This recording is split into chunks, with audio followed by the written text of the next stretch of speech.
The views expressed on the Final Straw Radio do not necessarily reflect those of Asheville FM, Friends of Community Radio, or any of the affiliate radio stations airing the show. You're listening to WSFM LP 103.3 in Asheville, North Carolina. This is The Final Straw, and I'm Burst of Goodness. The show can also be heard on KWTF in Bodega Bay, California, KOWA LP in Olympia, Washington, WCRS LP in Columbus, Ohio, and newly on KWRK LP in Fairbanks, Alaska. The show will later be archived at thefinalstrawradio.noblogs.org, and you can email us with questions or suggestions at thefinalstrawradio@riseup.net. Also, if you're interested in rebroadcasting any episode or segment, you are free to do so. Just send us an email so we can say hey. If you care to, you can send us letters at The Final Straw, care of Asheville FM, 864 Haywood Road, Asheville, North Carolina, 28806. The show is brought to you by Firestorm Books and Coffee, located at 610 Haywood Road. Firestorm Books and Coffee is a worker-owned cooperative in Asheville specializing in offbeat, underground, and independent literature. You can find a sample of Firestorm's catalog of books and zines, plus a calendar of events at their website, firestorm.coop. This week we're featuring two interviews. In the first, we spoke with Kamau Franklin, who is a radical activist, the political editor of the online publication Atlanta Black Star, and former attorney based out of Atlanta, Georgia. We're speaking today about Ungovernable, which is a radical organizing platform rooted in anti-state Black and POC autonomy, how it began, its directives and ideals, and how best to move forward in this political moment, among other things. From their website, quote, "We pledge to create a resistance movement that makes Trump unable to govern our oppression, unable to deceive the people, to make the people accept his reign of hatred. We refuse to give hatred a chance to govern, a chance to roll back civil and human rights, a chance to deport millions of people, a chance to create camps and registries for Muslims, a chance to expand the prison industrial complex, a chance to expand its drone wars, or a chance to turn back the gains won by our struggles," unquote.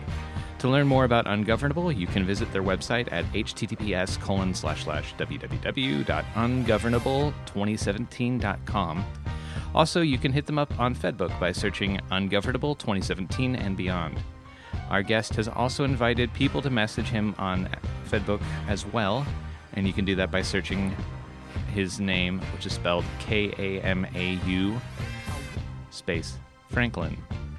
The second segment is an interview conducted by audio comrades from the Slovenian anarchist radio project called Crna Luknja, with a member of the Turkish anarchist group DAF and an editor of their newspaper Meydan.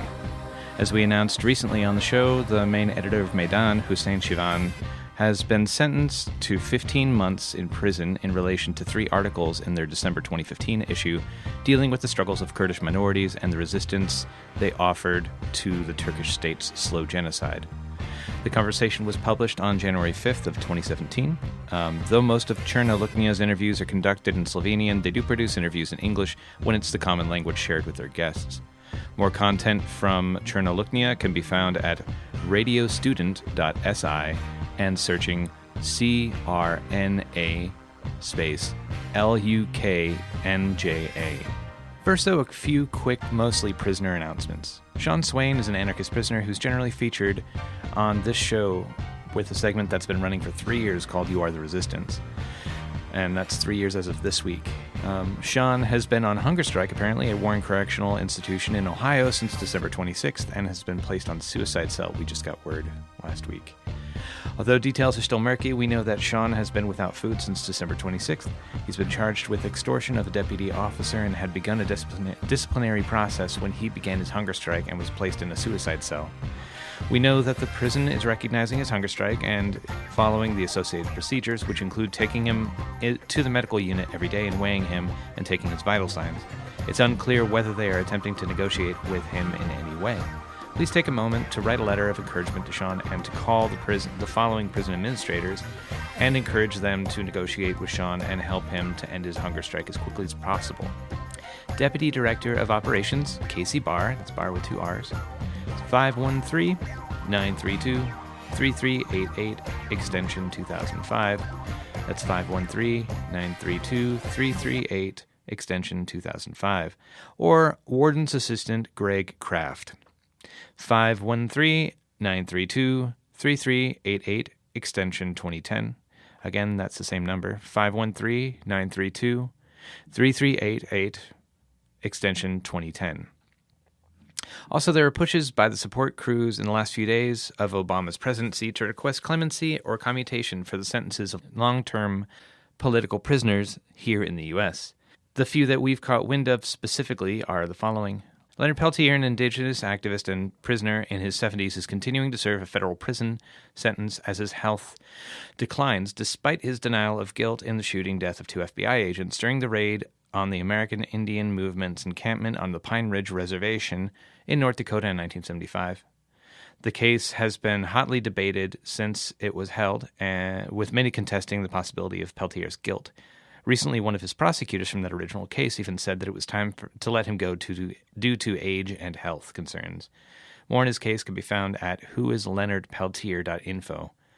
Chelsea Manning is a former intel analyst for the U.S. military who was convicted of sharing documentation of U.S. military abuses with Wikileaks and is serving a 35-year sentence. She's also a trans woman who transitioned inside of military prison and, because of her poor treatment on the inside, has been very depressed and attempted suicide. There's hope in these last days that the Obama administration may commute her sentence for trying to do the right thing and to protect against increased cruelty of the upcoming regime. One can visit chelseamanning.org for details on how to support her. Also, unrelated to prisons, an extensive list of anti-inaugural activities are set for January 20th around the empire. You can check out a partial list by finding the post itsgoingdown.org/disrupt-j20-across-us-Trump-regime. First of all, would you introduce yourself and talk a little bit about what you do? Sure. My name is Kamau Franklin. I am an attorney. At least I used to be a practicing attorney when I lived in New York. I did criminal justice work, civil rights work, and I worked a lot with nonprofits and organizer and activists. The other part of me is an organizer and activist that I've been for about 25 years now as I get older. And so I've done that for a long time. Currently, I'm doing more writing, and I just took a position at an online publication called Atlanta Black Star, where I'm the political editor. That's awesome. What kind of activism were you into? I come from a background of doing grassroots organizing, mostly in the Black community. I got politicized, I guess, in my late teens, early 20s, reading a lot of Malcolm X, and then later on actually reading a lot of Noam Chomsky. I would say those two individuals I probably read most and have probably influenced my political thinking the most in a sort of weird way. But I've been involved in different types of organizations, usually around Black self-determination politics. But I've also considered myself an ally, relatively good ally, in different struggles and trying to make sure that we connect where it's important to connect. I think the new phrasing is intersectionality. And, back in the day, it was just more like being a good comrade and having, someone's back and being a part of an alliance or something along those lines. So, yeah, definitely. I think that part of the conversations that are happening right now, which I think are really exciting given our, this political situation that we're moving into, is in what ways can we work with each other? Because it's not, different groups can't work with each other on everything, but what are the ways that we can collaborate with each other and in the most respectful way possible? So I think that's really cool. Yeah, I think you're completely right. Would you talk about, we're here to talk about Ungovernable, among other things. Would you talk a little bit about Ungovernable? How did it come around and who is a part of it? And also, would you touch on its politics, since this is an anarchist radio show? Sure. I certainly will. It came around as a sort of post the election. I think I consider myself a radical organizer and activist. I think no one was pleased at either candidate in terms of federal or national election. But I think, to be honest, folks, if Hillary Clinton had won, there would have been some disappointment. People would have talked about her policies. But I actually think people would have continued on with their regular lives, let's say, as organizers and activists, and continue to do some of the activism and organizing that took place under Obama. Important organizing, obviously some breakthrough organizing, but I don't think people would have thought about sort of redirecting or getting as much back involved as they may be for us older organizers. I think the Trump election really It's not unique, I think, in American history, but I think it sort of brings us back to a path where overt white supremacy is okay now. Again, it's no longer code words of this, like the Southern strategy. We've reached a point where we have somebody who has very sort of proto-fascist views, I believe, and who obviously sort of believes that he can cut a deal and has no real central politics, but has also kind of aligned himself with really hardcore right-wing conservatives as well as white nationalists. So I think this is an extremely dangerous time in American history, and something that people thought would just be a joke, because they thought, well, who would actually vote for somebody who comes off as unsmart and unintelligent and just dumb and who's done these crazy, disgusting things, that he was just running as a lark and just trying to get his profile even bigger, actually won. And I think his winning was something that prompted me and some fellow organizers I know, in particular Kali Akunu, Jared Ball, Rosa Clemente, as sort of a nucleus to say, we're older organizers now. We're not sort of the lead folks who are on the street anymore like we may have been like 15 years ago or even 10 years ago for some of us. But we still have important contributions to give. And so we kind of thought about trying to do something that didn't necessarily put us at the forefront of saying, let's organize this particular march or rally, but instead let's help coordinate some conversations and help support folks who are on the ground doing marches and rallies, and emphasize what we thought was sort of an important moment in history around what was taking place. So we wanted to put out something like we did, the pledge, and then the follow-up materials, which included what we could do next steps. And then we also wanted to help with the coordination by letting people know where marches and demonstrations were happening around the country. Later on, some other great organizers like Jed Brent and some others joined on, and later the Makbas Gasus movement and some other organizations. So I think we are moving in the right direction, and soon what we hope to do is to call for a national call before the actual inauguration day to have at least one call about what people are doing again and how we can get involved together, almost like what you were saying before. How can we can collectively say what are next steps for us? It's important to put out a protest movement to say that there's going to be mass action against what's happening, but it's also equally important to start thinking about what next steps could be. Definitely. I think you brought up a very interesting point, which is at the beginning of your response, which is if Hillary Clinton had gotten elected, there would have been this complacency from the far left. And we're in such an interesting moment, but it's also I'm old enough that I remember when George Bush got elected, and I remember the responses from the left as being similar in flavor to how they are now, being like, how could this have happened? This is going to be terrible. Let's try and organize against this, though. We are post so many things now where, we have the Black Lives Matter movement. We're post-Occupy at this point. We have had intersectional feminism and intersectional racial analysis for so long, and we're at such an important and very, very interesting political moment. I think that's awesome. And to have things like ungovernable is really, really cool too. Speaking of that political sort of position, perhaps, I was really inspired by Ungovernable's Politics of Refusal. And the website opens up with a quote from Tony Bambara, which goes, quote, "Make yourself unavailable for servitude," unquote. Would you talk about the politics of refusal in this context and maybe why that is considered even more increasingly to be something that is making sense to the far left? I think we've reached a point where, again, post the election in this particular case, I think I would say liberal or moderates and even sort of mainstream, let's say media outlets, let's say even parts of the elite, after they got over their initial shock, they began to move what I think was toward a period of normalization in some ways. And again, I put that word in quotes because we're dealing with someone like a Donald Trump. But particularly for elites, media elites and financial elites, having stability is still extremely important.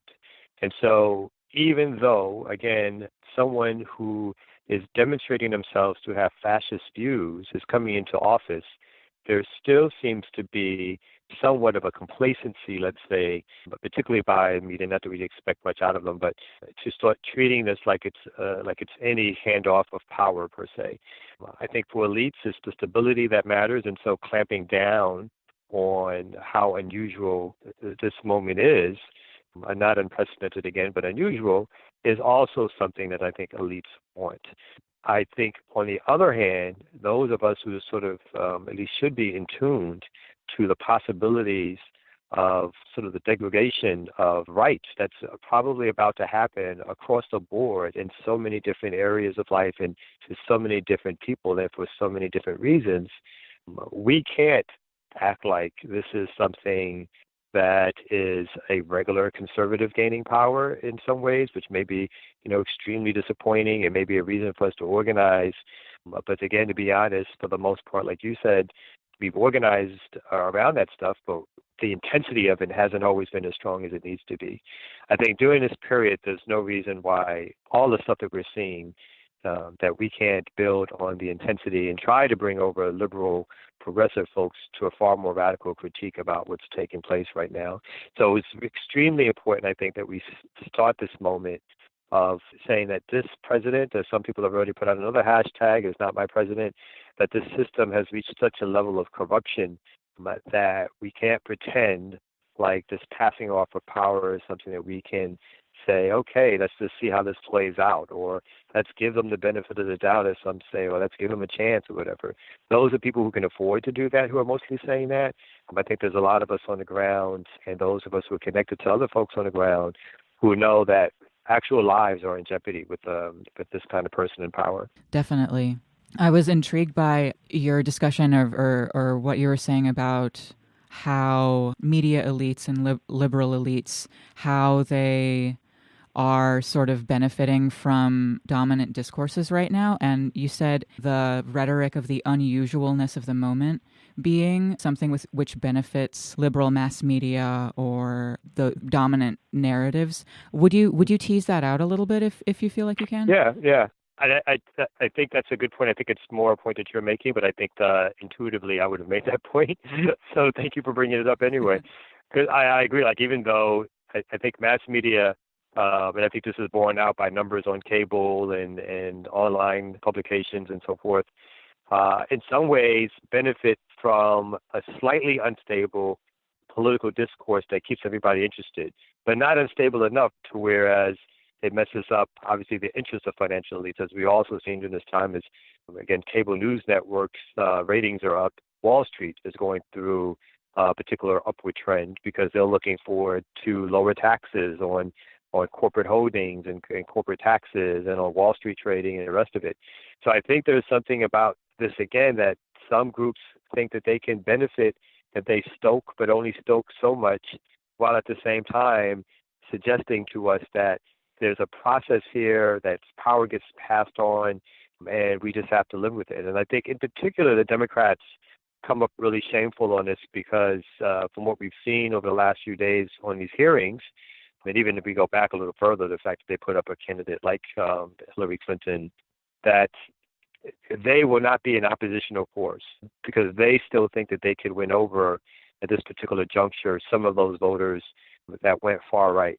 And so they are not looking to be, I guess, as liberal, because I won't call them radicals, right? But they're not looking to be an oppositional force to what's happening because they're kind of waiting and seeing, or hoping that the administration sort of steps into a hole and it makes them look bad and they can win the next election.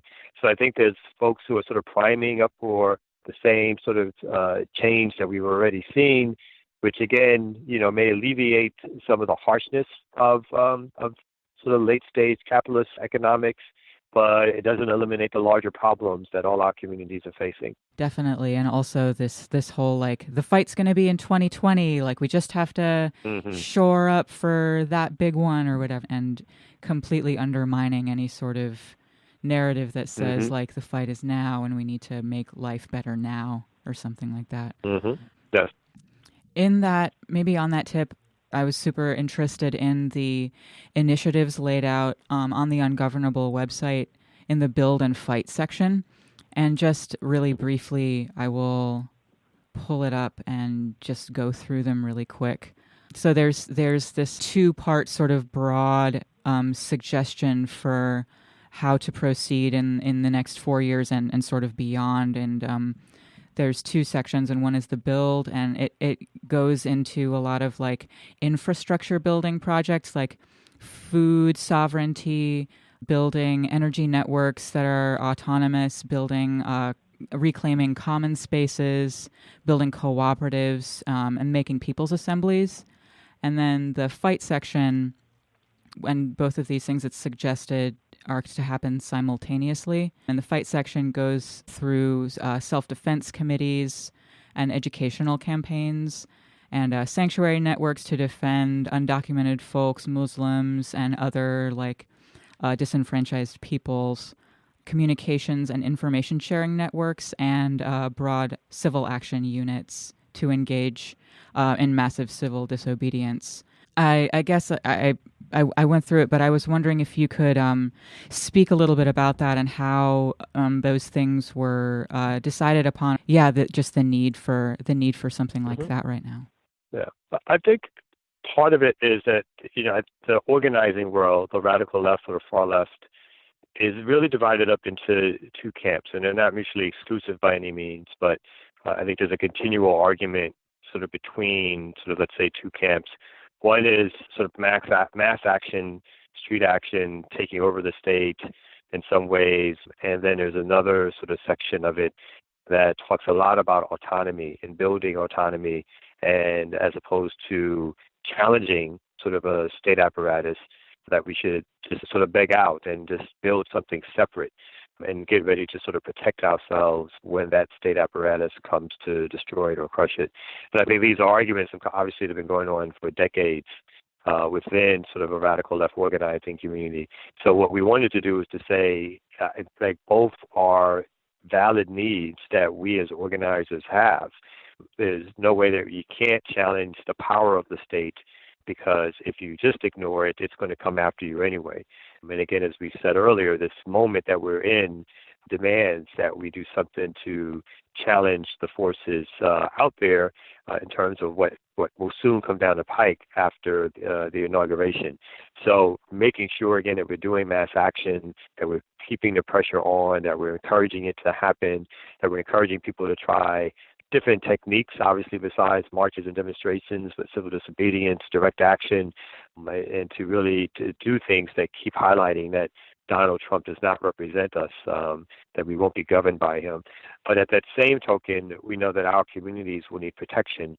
One is because of all the cuts that are going to happen, but two is that in order to build power, we have to build resources, and resources that we control and have access to those resources. And I think that serves two purposes. In some ways, it shows building an alternative, which we think people these days are looking for, as opposed to just the rhetoric of doing something, or we should be doing this, or we should be challenging that. I think that's been part of the discourse for, again, generations, and we've reached a point where people want to see something to believe that you can build something alternative to what you're talking about.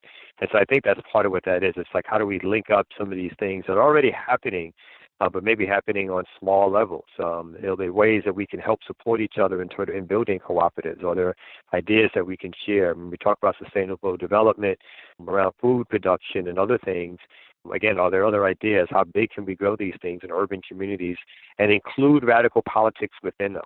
So I think sometimes people take something that may start off as radical, and then they take the politics out because there's more funding to get that way, I guess. So how do we keep that stuff going? So part of this, again, is to say that both of those types of organizing is needed right now. Can't ignore them. We sort of taking an anarchist principle. I think autonomy is particularly important right now too. So even in calling for mass demonstrations, we ourselves didn't say we're going to be doing ABC, and so everybody else should do ABC. We took the position of more. Some of us are going to be doing some things, and we at the very least would like to highlight the work that other people are doing in different communities across the country. And so we provided a map and a place for folks to sort of write into us what they're doing, public events, obviously, what they're doing, so we can help promote the fact that on this day there's mass action, and if people want to know where they can go to involve themselves, they can look at that map. That's awesome. You mentioned there was also going to be a call before the inauguration. Is that a conference call, or is it a call for something else? No, we're trying to schedule very soon a conference call to include not only the core organizers, obviously, but the different people around the country who have been emailing us and listing some of their events, some of which we haven't even gotten a chance to list yet, because this is all volunteer work. So we want to do a call, put out. We're probably going to do a big Facebook thing and some other social media outlets to say, come join us here for this call around Governor Bo, and how everyone can get involved, what people are doing again, and then what is it that we can do together in the future. I mentioned a couple of things, and some other people have ideas around what does it mean to be involved in electoral politics at this stage, particularly at a local level. I mean, some of the conversations that I know people have already been having again is it the Green Party? Is it a new party? Is it any party whatsoever? But are there other ways that we engage electoral politics? And then is there a discussion or a way that we can have a group discussion that brings something back to the table that says this may be the way forward over the next 2 or 3 years? How do we build our energies around it? So I should also say then quickly that that's one call before the inauguration, but there are going to be a series of calls afterwards. It's not, we obviously don't expect it all to happen in one call. Yeah, definitely. It's a huge infrastructure building initiative, and it's definitely not going to happen overnight. But I think it's definitely extremely exciting to be hearing about it, and to the fact that y'all have even put it out there is really, really cool. So I have a quote from the website here, which goes, quote, "We resist because the United States has always been a problematic project, and we refuse to go backwards on the limited political, economic, and social gains that have been won by indigenous and oppressed peoples, women, religious minorities, LGBTQI communities and individuals, workers, children, and in the protection of our life-giving environment. We refuse to accept the wanton reintroduction of white supremacy, right-wing populism and fascism, state-sanctioned patriarchy, and the expansion and consolidation of a neo-confederacy," unquote. Can you talk about what is going on right now politically, and perhaps the differences you see in this moment, or opportunities that are available right now that Trump will be the next president? And again, you made the point that a lot of these things have been converging for so long, all of this, institutionalized white supremacy has been a thing since the United States has been a thing, and beyond that. But I was wondering what you are thinking about in this moment, and what opportunities that you see being available to people now that we have this going on right now. Yeah. And when we say this moment, we're really talking about the last 8 to 10 years of a moment, right? Because I think since the Great Recession, coupled with the Iraqi War and some other things, that we've moved to a place, and counting the demographic shifts and changes that are happening within the United States, we've moved to a place where, again, particularly for the white majority, whether working class or elite, too many times, I guess, in times of stress or trouble, that white working class doesn't move to the left. It's pushed more to the right. It feels, and I think a lot of that is based on the history and the culture is sort of embedded in what whiteness is, and it's represented here in the United States and parts of Europe. And so it pushes people right. The left has not been strong enough or productive enough to move people who potentially should be, I would assume, left in terms of economic interest and material interest. Instead, that's happened right. And I think the dangerous moment is that we have a country that is so full of distrust and division that uses race as an analysis for why one person has something and the other one doesn't. And so therefore, whether it's obviously not true, it's someone else's fault as to why we're losing our living standard or so forth. And I think those kind of things have crept in to a point where white communities are now organizing in relatively large numbers to say that they are representing, in their minds again, some sort of patriotic movement, i.e. Tea Party, to protect America against all the others. And I think, again, because of these demographic shifts, there's an anxiety out there that's dangerous. And so I think in that way, we're entering some dangerous times. I think we're entering some interesting and challenging times because I think other folks are seeing kind of the danger that lies ahead, but also seeing some openings around issues around climate change, LGBTQ, women's rights, Black organizing, immigrant issues. I think there's some openings that have been taking place. There have been people who've been shaping movement building now for approximately, again, I think over 8 to 10 years, which has really come to fruition over the last 3 or 4 years. So I think those make it interesting times. But I think that battle is there, and I think we're probably entering a period where the United States may not look the same way it did over the next period of, like, say, 20 to 25 years, which could mean a lot of things which I'm not sure about, to be honest, and I don't think anybody really is. It could be as extreme as the United States breaking apart in some ways.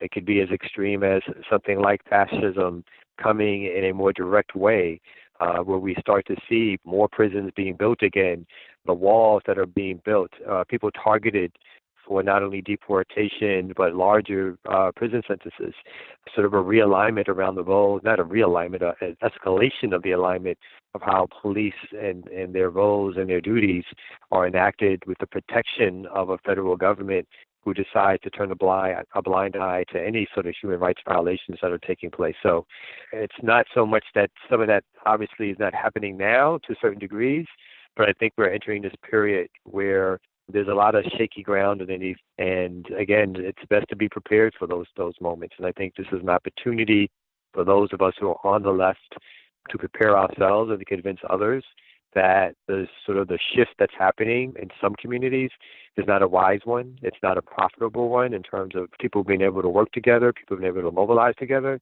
But I think it's important for us to show what are some of these alternatives. But I think we still have to figure out ways, sort of an unintentional, actually bow to something that Obama said, that we have to show ways to, at least some of us have to show ways for white working class folks to feel like their better interests are on the left. It's not with elites, that their better interests are not with people who are trying to take money and then say, hey, look at this other guy, that their best interest is in the streets fighting for a more common purpose with other people who are also struggling. And I was wondering about, and you sort of led into kind of the question I was scribbling down, which was, and I don't mean to recenter whiteness in this conversation, because I think that what is perhaps more important is the struggles and the things that more disenfranchised people will be facing and are facing and have been facing, and that is not the white working class. But I was wondering, is it useful to think about how to talk to this demographic, which is the white working class, which, as you pointed out earlier, tends to, in situations like this, move to the right? I was wondering if you had any thoughts or strategies about, like, how to talk to people, basically. Yeah, and I definitely think it's an important conversation. So I don't think it's recentering. You're talking about people who make up, in some ways, still the majority of the boundaries in the country. And so the question becomes, in the harshest way, it's either these people that went over, or these are the people who you're going to fight, because these are the people who the elites are going to send to fight you. And so if they're not won over, or enough folks or critical mass are not won over, then unfortunately it leads to things that, again, I don't even know if they can happen, what they could be, but they could be serious fascist behavior in the streets that people condone and join in with. And so I definitely think it's a major importance to have organizers. And I usually, my sort of belief system, ideological position is that other white working class organizers and activists with support need to take the lead in communities that have expressed sort of an overt to moderate form of racist behavior, because they're going to, at least at the very least, potentially listen to those folks more, because those folks represent people who are in their family, their cousins, their uncles, their nieces, their nephews, their mothers and fathers, So it's very important for us to work on strategies together that says part of the struggle is not having young white working class kids or even young middle class kids come to the Black community and say, I want to do farming with you, or I want to do this other activity with you. because it makes me feel good and it shows unity. The problem of oppression is faced by the Black community, but the hearts and minds that need to be changed are not in the Black community.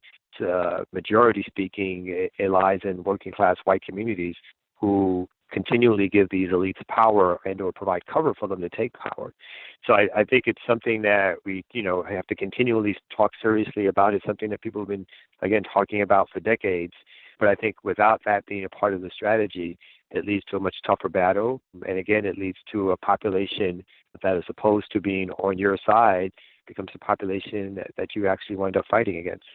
Definitely. I think that's an excellent point. So what sorts of solidarity are you seeking from people, and what kind of response has Ungovernable been getting? I think the solidarity that we're seeking at this particular stage is to make sure that in the short term that we start connecting again with not only folks that we know within the movement, and I stress even at this time, I think a lot of folks who've been involved in organizing has developed beefs, problems. I don't like this one did this or that.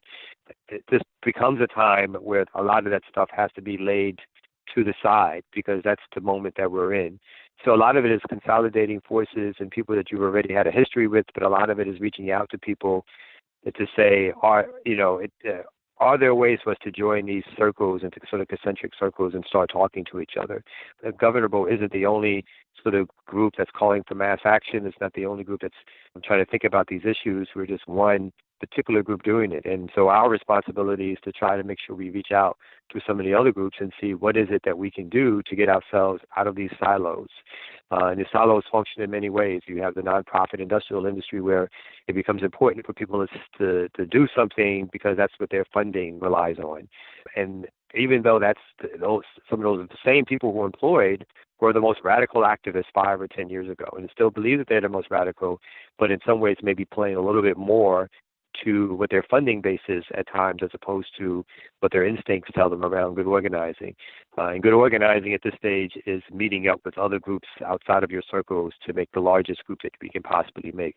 So that's just one thing about really solidarity that we're trying to look to establish across the country and in some ways outside the country, but really here across the U.S. I think the other thing that we're trying to do, as I mentioned earlier, is to start to develop committees, for lack of a better way to say it, that start to think about what are the commonalities that we think are needed during this time period that we can make bigger than what's already happening.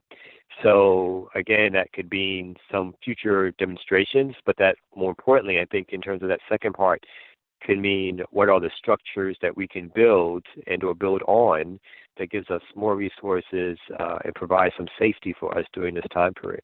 How can people get in touch with the project? And those are all the questions that I have.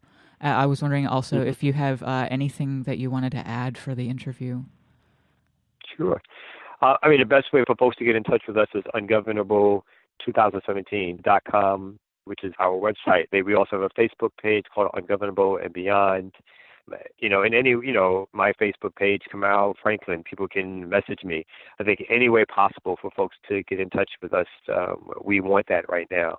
So when we look for those avenues on the website, we have a place for people to fill in what actions they're doing, and even just to fill in and tell us that they want to stay involved, that they want to know more, that they want to be involved when you have these phone calls and start to think about organizing with us. We've gotten a lot of great feedback actually on some of the things that we talked about, the sort of plans of action as well as the pledge. And so I think we are trying to enter a space where we can provide sort of some connections to people who should be on the same side, but maybe haven't talked enough or haven't reached out to each other enough.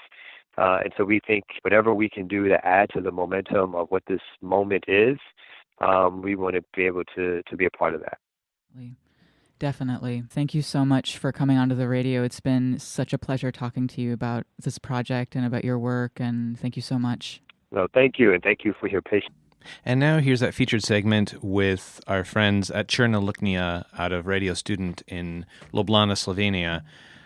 Their interview recently of January 5th, 2017 with an editor of Meydan newspaper, the anarchist newspaper associated with the Revolutionary Anarchist Action Group, DAF, out of Turkey.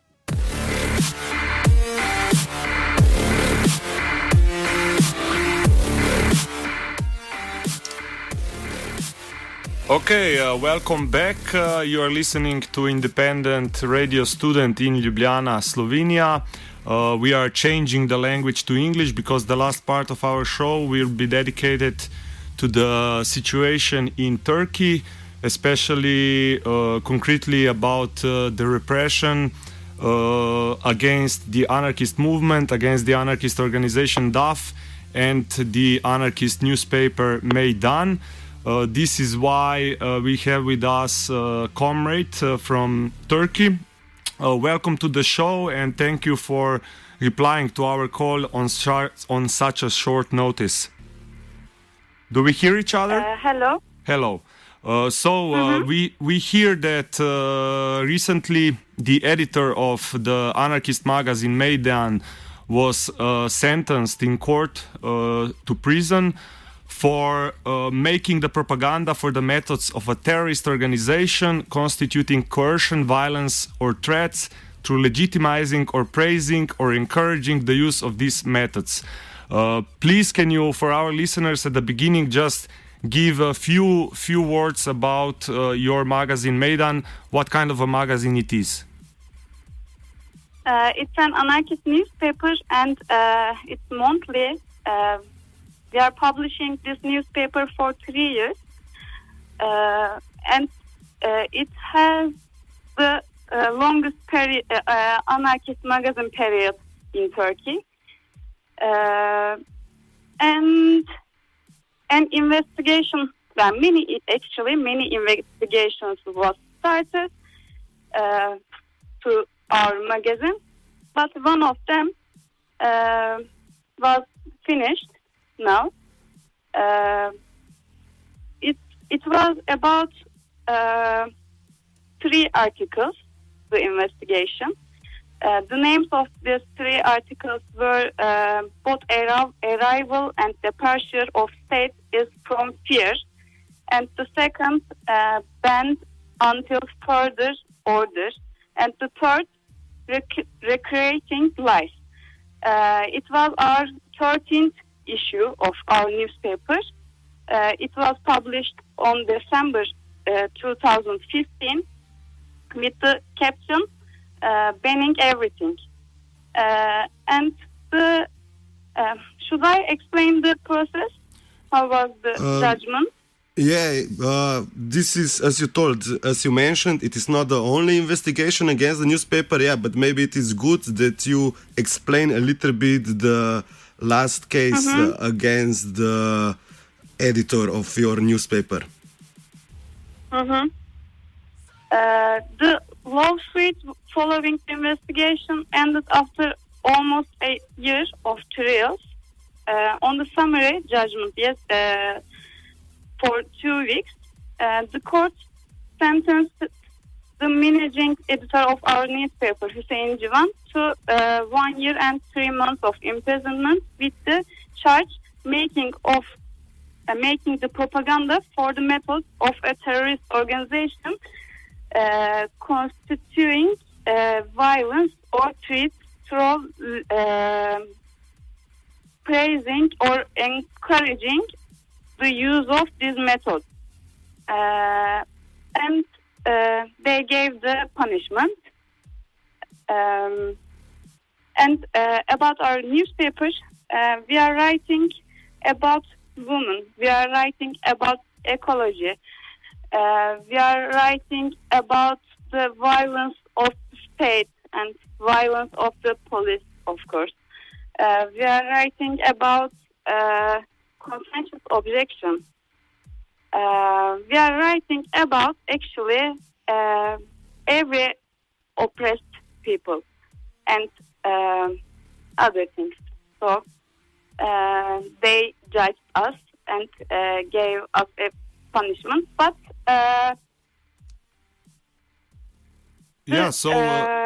how to say?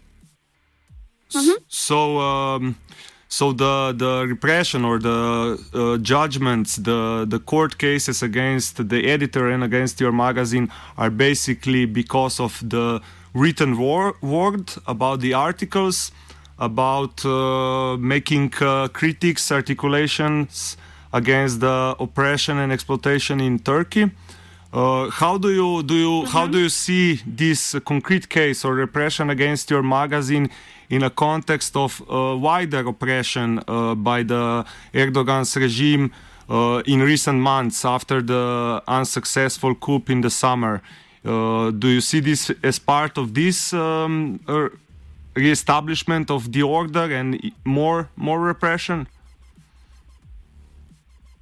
How do you understand the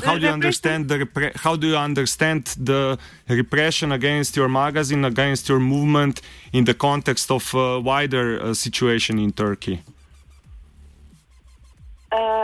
Actually, both of them, because we had also before the coup attempt, also repression, but it's rising day by day. Actually, after 15th of July, the repression continues rising on every political people day by day. But of course, it's related also with our struggles, not just about the newspapers. Because maybe you heard, we have an anarchist collective, 26A.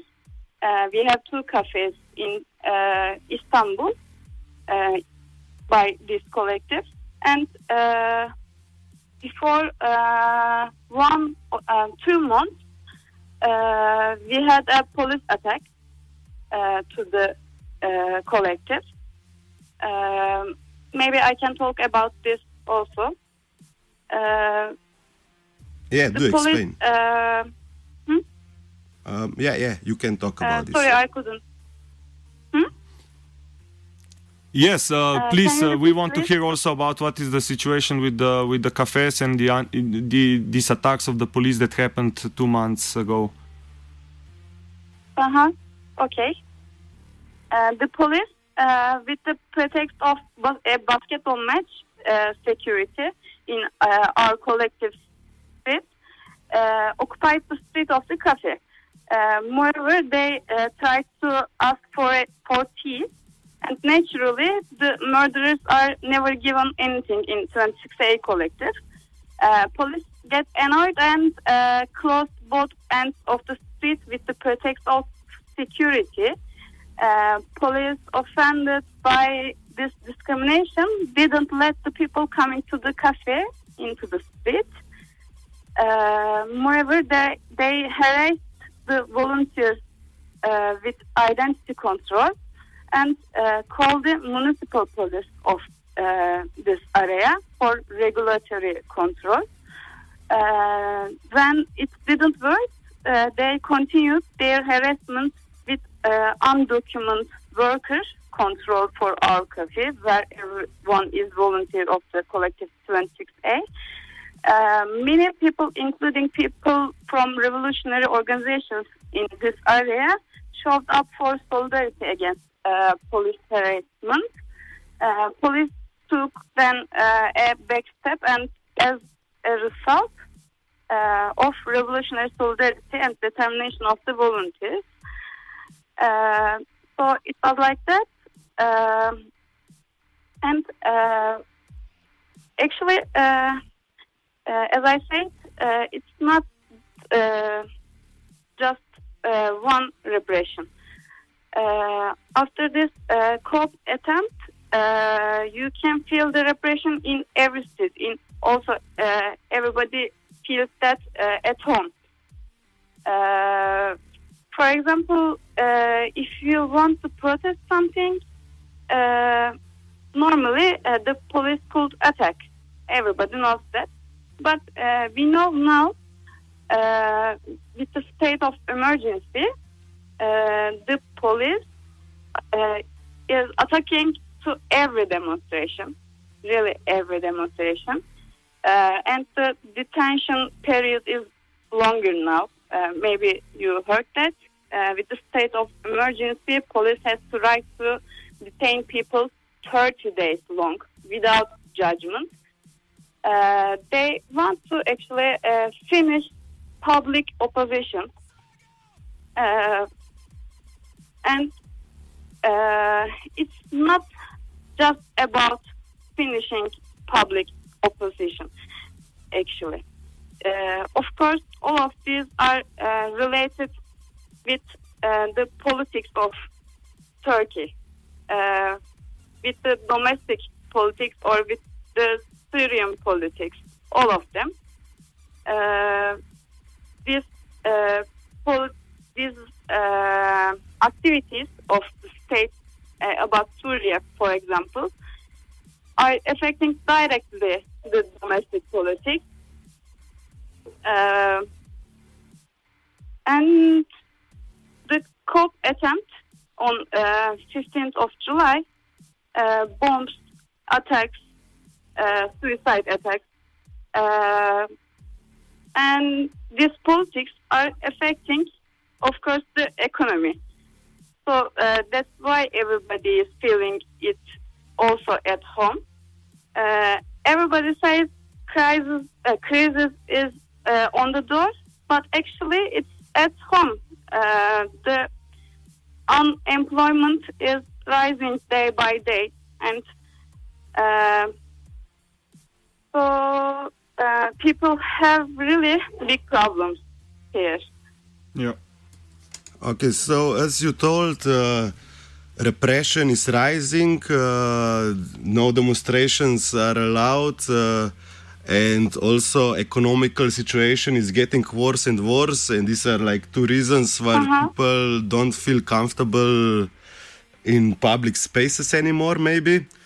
And also after the attempt of coup, all the anarchist infrastructures is also targeted by the state, not just this newspaper, also the cafes and other stuff you are doing.